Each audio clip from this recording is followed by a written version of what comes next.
One course is to impose even more sanctions, something we are trying to do on the international level as we speak. However, as before, Russia and China are saying no, at least for now, and this despite the release of the IAEA report last week. So that leaves us with additional national sanctions. But even here, there seems to be a self-imposed limit, as reflected in recent discussions regarding possible actions against the Central Bank of Iran.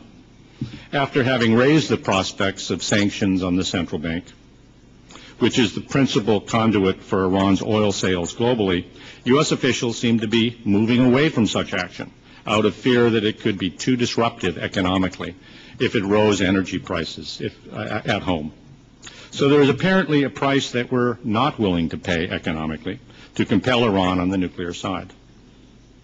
So we can do more sanctions, and presumably we can do more covert actions, and we certainly should.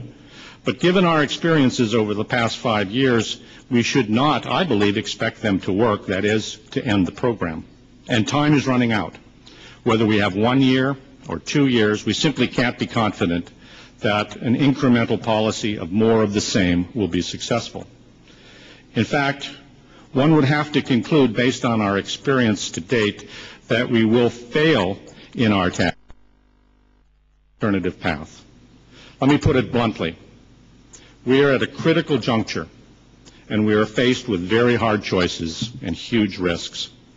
Because we are now at this crossroads, we must consider the benefits, costs, and risks of using force, not an invasion or large-scale bombing of cities and industrial plants, but of attacks to destroy known facilities, or at least the main known facilities of the program.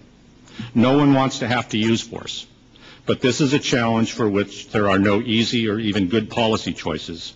Naturally, this is a very sensitive issue, and it should be. And I can already hear the chorus that we need to give more time for sanctions and covert activities. But as I said, my reading of the IAEA report is that we are out of time. This is no longer a viable option.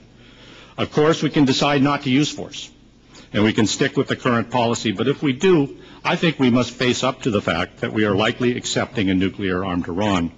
While the Obama administration has stated that all options are on the table, it has also made clear that it does not want to use force. The problem is that there is no reason to believe that the regime would ever abandon the nuclear program, with one possible exception, that it believed that force would be used against it. This was the case with Libya, and this is the case with Iran. For those who might be willing to use force, it would, as it should be, an act of last resort.